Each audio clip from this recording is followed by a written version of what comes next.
दोस्तों इस चैप्टर में हम लोग सीखेंगे how to calculate financial ratios. तो फाइनेंशियल रेशियोज क्या होते हैं, किधर यूज होते हैं, जानेंगे हम। Compute various financial ratios to evaluate the company's performance and financial health. Right, हमें अलग अलग फाइनेंशियल रेशियोज को इवेल्युएट करनी चाहिए कंपनी के, जिससे हम कंपनी का परफॉर्मेंस जान सके और कंपनी की फाइनेंशियल हेल्थ जान सके। की रेशियोज जिसमें कुछ देखे जाते हैं, it includes return on equity ROE, return on assets ROA, earning per share वगैरह वगैरह कई। कंपेयर दिस रेशियोज, जो अभी हम सीखेंगे उनको कंपेयर करो उनकी इंडस्ट्री की एवरेज या सेम सेगमेंट में काम करती हुई अलग अलग कंपनी से, जिससे आपको एक मीनिंगफुल इंसाइट मिले कि पूरे जो एक इंडस्ट्री है उसमें कौन सी कंपनी सबसे दोस्तों बेहतरीन है। जानेंगे दोस्तों। एग्जाम्पल कौन सा लेंगे, चलो हम लोग रेशियोज जानने के लिए अगेन यही टीएमएल टाटा मोटर्स लिमिटेड का एग्जाम्पल लेते हैं। डन। फिर आप लोग क्या कीजिएगा, इन्हीं एग्जाम्पल से अलग अलग इंडस्ट्री को कंपेयर कर सकते हैं। Right, so what we are going to do, computing various financial ratios is a useful method to evaluate a company's performance and financial health. Right, here's a guide on how to calculate some key financial ratio. चलो देखते कैसे करते हैं। सबसे पहले दोस्तों एक देखा जाता है लिक्विडिटी रेशियो। लिक्विडिटी रेशियो हमें ये बताते हैं कि कंपनी की, हमने पहले भी बात की थी ना इसके ऊपर, कंपनी की नियर टर्म लिक्विडिटी सिनेरियो कैसे है। राइट, तो लिक्विडिटी रेशियो में एक होता है दोस्तों करंट रेशियो। करंट रेशियो कैसे ढूंढा जाता है, करंट एसेट और करंट लायबिलिटी को कंपेयर किया जाता है। मतलब करंट एसेट से हम करंट लायबिलिटी को डिवाइड करेंगे। राइट, क्विक रेशियो होता है दोस्तों। Quick ratio acid test ratio कहा जाता है, क्योंकि क्विक रेशियो कैलकुलेट करते समय करंट एसेट में से इन्वेंट्री हटा दी जाती। तो इसका मतलब तो ये हुआ कि जो एक्चुअल करंट एसेट है जो लिक्विड हो सकती है वैसी ही एसेट हम लोगों ने ध्यान में रखी है। राइट, वैसे कैश रेशियो भी देखा जाता है। सो कैश रेशियो तो बिल्कुल ही कैश और कैश इक्विवेलेंट ही लेते हैं करंट लिक्विडिटी से कंपेयर करने के लिए। राइट, और ये अभी ऐसे पता चलेगा। चलो अपन लाइव एग्जांपल के साथ देखते हैं तीनों रेशियो। सबसे पहले हम लोग देखते हैं दोस्तों लिक्विडिटी रेशियो में करंट रेशियो। मैंने अभी आपको बताया करंट रेशियो में क्या करना है, करंट एसेट और करंट लायबिलिटी ये दोनों डेटा आपके पास होने चाहिए। Current asset divide by current liability. तो करंट एसेट और करंट लायबिलिटी दोनों ही मिलेगी आपको बैलेंस शीट से। राइट, बैलेंस शीट में एसेट पार्ट होता है जिसमें non current asset current asset दी होती है, लायबिलिटीज में भी current liability non current liability दी होती है। अब उसमें से हमें कौन सी लेनी है, हमें करंट में इंटरेस्ट है, नियर टर्म में, लॉन्ग टर्म में नहीं। तो नियर टर्म देखने के लिए करंट एसेट और करंट लायबिलिटी का डेटा लो। जैसे हमने यहाँ पे लिया है करंट रेशियो क्या है, divide current asset by current liabilities. Current ratio is equal to कितना है, 1.51 लाख। यहां देख रहे हो आप लोग, current asset 1.51 lakh divide by current liability of 1.55 lakh. तो इस केस में दोस्तों करंट रेशियो 0.97 आता है, जो 1 से कम है। अब 1 से कम करंट रेशियो यानी ये तो डेंजरस है, ये अच्छी निशानी नहीं है। इसका मतलब ये है कि करंट एसेट जो है, करंट एसेट यानी जो पैसे मेरे पास आने वाले हैं, वो जो जाने वाले हैं पैसे उससे कम आने वाले। जाने की पैसे जाने वाले ज्यादा है, आने वाले कम है। करंट लायबिलिटी ज्यादा है 1.55 लाख, करंट एसेट कम है। राइट, तो ये 1 से ज्यादा होना चाहिए, तभी हम कहेंगे करंट रेशियो हमारा स्ट्रॉन्ग है। तो यहाँ पे टाटा मोटर का हमने लिक्विडिटी रेशियो में करंट रेशियो देखा जो पुअर है दोस्तों। राइट, अब ये चेंज भी होते रहते हैं, बराबर है, इसीलिए ये ट्रेंड में देखे जाते हैं। राइट, अब इसके साथ ही दोस्तों क्विक रेशियो भी देखते हैं। क्विक रेशियो तो दोस्तों अभी एसिड टेस्ट हुआ, मैंने पहले ही बताया कि ये मुश्किल है। तो अब इनका तो वैसे करंट रेशियो ही बुरा है, तो क्विक रेशियो तो और बुरा होगा। तो क्विक रेशियो में हमने क्या किया, deduct inventory from current asset, then divide the result by current liability. तो हमने क्विक रेशियो के लिए जो इन्वेंट्री है, देखो यहां लिखी हुई है 40,000 करोड़ की, करीबन 41,000 करोड़ की। तो ये 151 लाख करोड़ की करंट एसेट में से इन्वेंट्री जो है, जो इमीडिएट लिक्विड नहीं हो सकती है, मतलब कैश में कन्वर्ट नहीं हो सकती, राइट, 41,000 करोड़ निकाल दिया, और तो क्या आया आंसर, 1,10,000। तो 1,10,000 करोड़ को हमने 1,55,000 की करंट लायबिलिटी से डिवाइड किया, तो क्विक रेशियो तो और बिगड़ गया दोस्तों, 0.7। बहुत बुरा क्विक रेशियो है ये तो, poor, low one indicates it's not so good, right friends. तो हमने दो रेशियो देखे, कौन से देखे, करंट रेशियो देखा और क्विक क्विक रेशियो देखा, राइट। अब कैश रेशियो देख लो, सीधे सीधा कैश से लेना देना। यार मेरे को बताओ तुम्हारे पास कैश कितना है, ये लायबिलिटी सामने खड़ी है, ये लायबिलिटी को मैं चुका सकूं उतना कैश है क्या। तो कैश रेशियो कैसे देखते हैं, हम एसेट में से कैश एंड कैश इक्विवेलेंट ही लेते।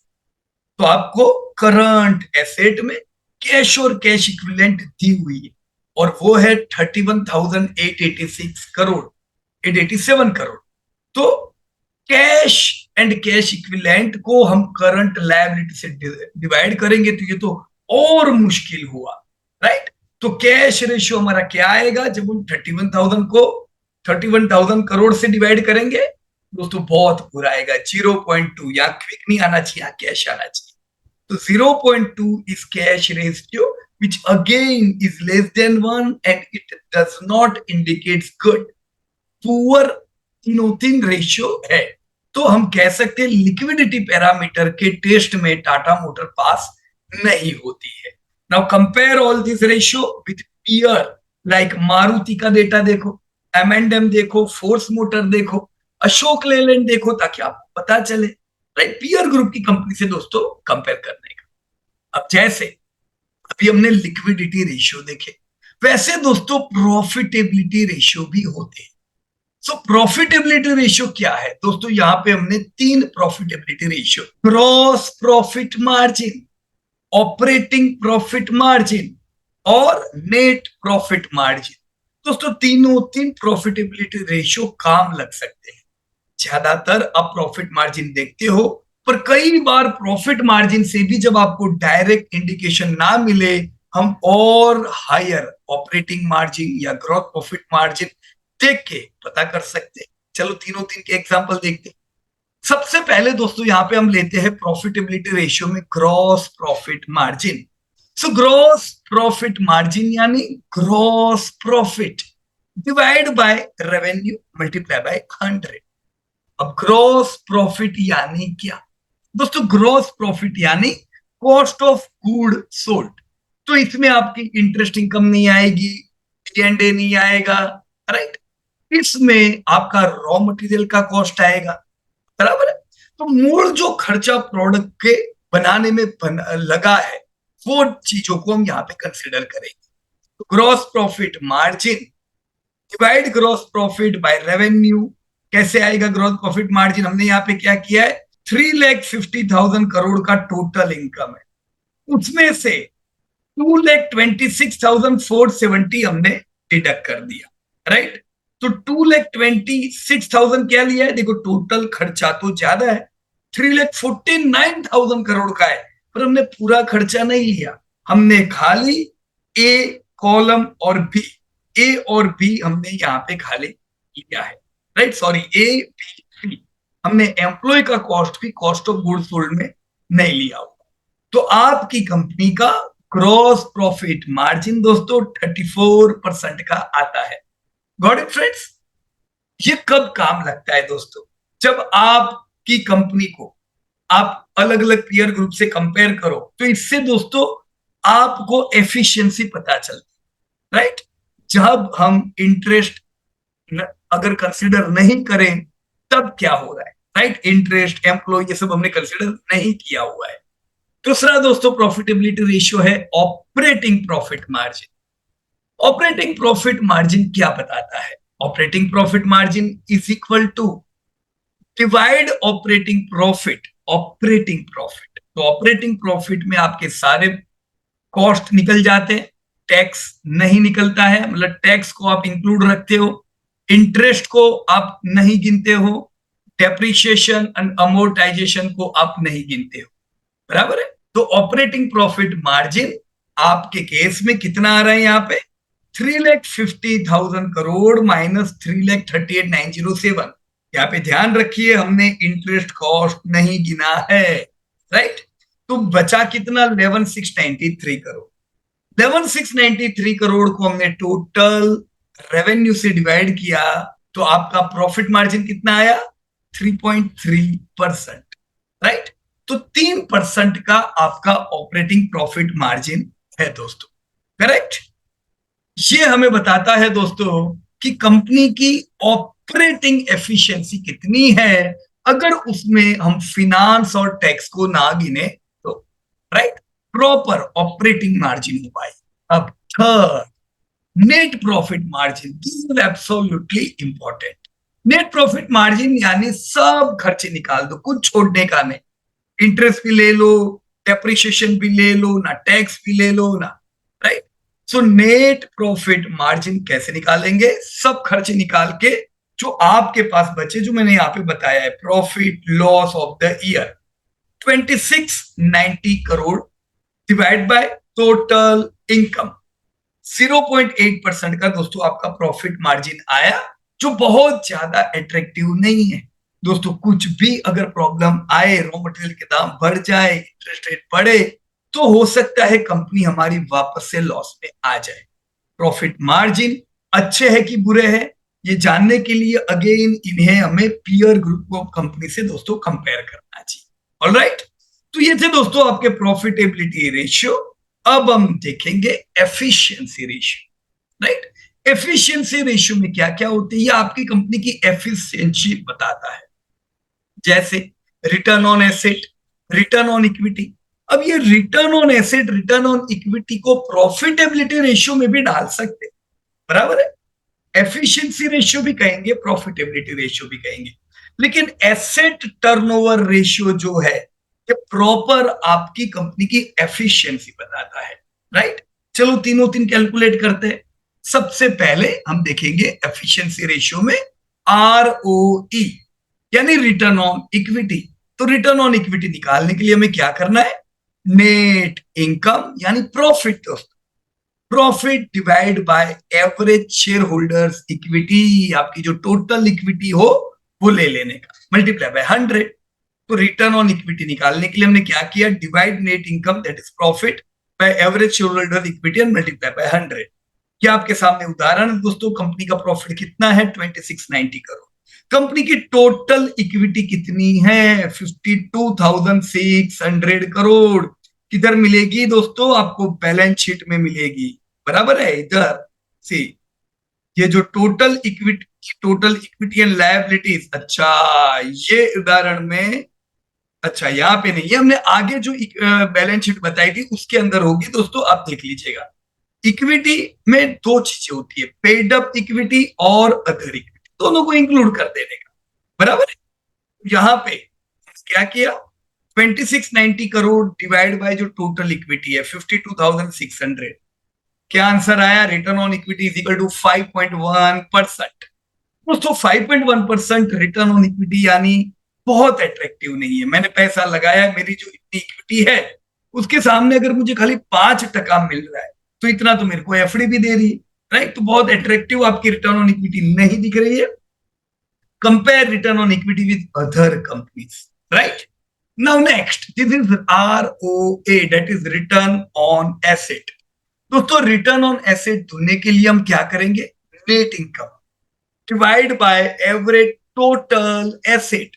यहां पे हम टोटल इक्विटी नहीं ले रहे, टोटल एसेट ले, राइट। तो आपकी कंपनी का प्रॉफिट तो वही है 2690 करोड़, पर टोटल एसेट कितना है?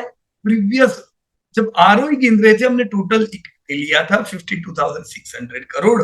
टोटल एसेट लेते हो तो इसमें इक्विटी तो ऑलरेडी आ गई, बराबर। टोटल एसेट्स 2690 डिवाइड बाय 336081 कितना हुआ? 0.8%, बराबर है। दोस्तों आपके बैलेंस शीट में चीजें कैसे दी जाती? एसेट, इक्विटी एंड लायबिलिटी, मतलब एक तरफ टोटल एसेट होती है, दूसरी तरफ इक्विटी और लायबिलिटी मिलके बैलेंस होते हैं।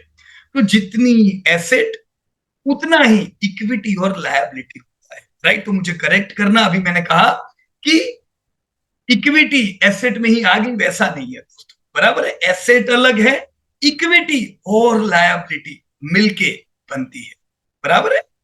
एसेट्स और इक्विटी एंड लायबिलिटी। तो आरओए आपका यहाँ पे 0.8% का हुआ, अगेन जो बहुत अट्रैक्टिव नहीं है।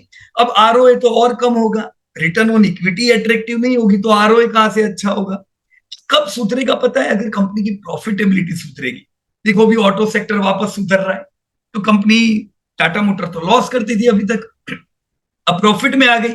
अब धीमे धीमे जैसे प्रॉफिट्स बढ़ेंगे हम इन रेशियो को सुधरता हुआ देखेंगे, right. Now this is efficiency ratio proper. Asset turnover ratio, asset turnover ratio का मतलब क्या है? यहां पे हम रेवेन्यू देखते हैं एवरेज टोटल एसेट पे, यानी मेरी जो कंपनी है इसके पास जितनी एसेट है, ये एसेट के मुकाबले टर्नओवर कितना करती है। तो कैसे निकालेंगे? दो चीज चाहिए, टर्नओवर चाहिए रेवेन्यू, और एसेट चाहिए।